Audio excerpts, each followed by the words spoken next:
দীর্ঘ 17 বছর এই বিএনপির নেতাকর্মী এবং বিরোধী দলীয় যে নেতাকর্মী ছিল তারা আমার মনে হয় চায়ের দোকানে যেও শান্তিতে এক কাপ চা খেতে পারে নাই। এই বিএনপির পরিবারের, এই বিরোধী দলের, এই হাসিনার বিরোধী দলের নেতাকর্মীদের কারো কোনো সরকারি চাকরি, বেসরকারি চাকরি হয় নাই। বাংলাদেশে এই 17 বছর দুঃশাসন হয়েছে, লুটপাট হয়েছে, বাংলাদেশের হাজার হাজার কোটি টাকা বিদেশে পাচার করেছে। বাংলাদেশের এই শেখ পরিবার সারা বাংলাদেশের টাকা বাংলাদেশকে ধ্বংস করে বিদেশে পাচার করেছে। আওয়ামী লীগ, এই শেখ হাসিনা তারা বাংলাদেশকে ধ্বংস করেছে। বিএনপি বাংলাদেশে সকলের অংশগ্রহণমূলক একটি নির্বাচন চায়।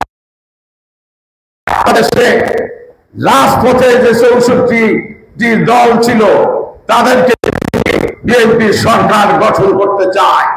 বিএনপি একক সরকার গঠনও চিন্তা করে না।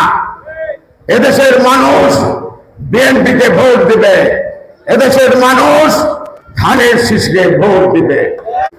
বিএনপি এদেশে 5 বার রাষ্ট্র ক্ষমতায় এসেছে, বারবার রাষ্ট্র। বিএনপি সবচেয়ে বাংলাদেশের জনপ্রিয় দল।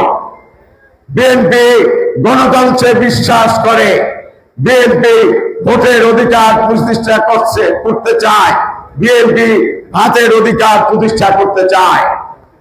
বাংলাদেশে আপনারা জানেন আমাদের প্রিয় নেতা, আমাদের মহান স্বাধীনতার ঘোষক শহীদ প্রেসিডেন্ট জিয়াউর রহমান বীর উত্তম বাংলাদেশের 19 দফার ভিত্তিতে বাংলাদেশের উন্নয়ন উৎপাদনের রাজনীতি করেছেন, বাংলাদেশকে সমৃদ্ধিশালী করেছেন, বাংলাদেশকে মাথা উঁচু করে পৃথিবীতে বাঁচার অধিকার দিয়েছিলেন শহীদ প্রেসিডেন্ট জিয়াউর রহমান।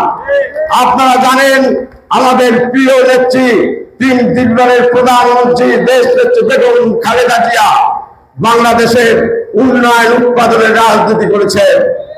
আপনারা জানেন আমাদের প্রিয় নেতা, আমাদের তারুণ্যের অহংকার, আমাদের বিএনপির ভারপ্রাপ্ত চেয়ারম্যান জনাব তারেক রহমান বাংলাদেশের রাষ্ট্র কাঠামো মেরামতের 31 দফার ভিত্তিতে আগামী দিনে বাংলাদেশের উন্নয়ন উৎপাদনের রাজনীতি করবেন।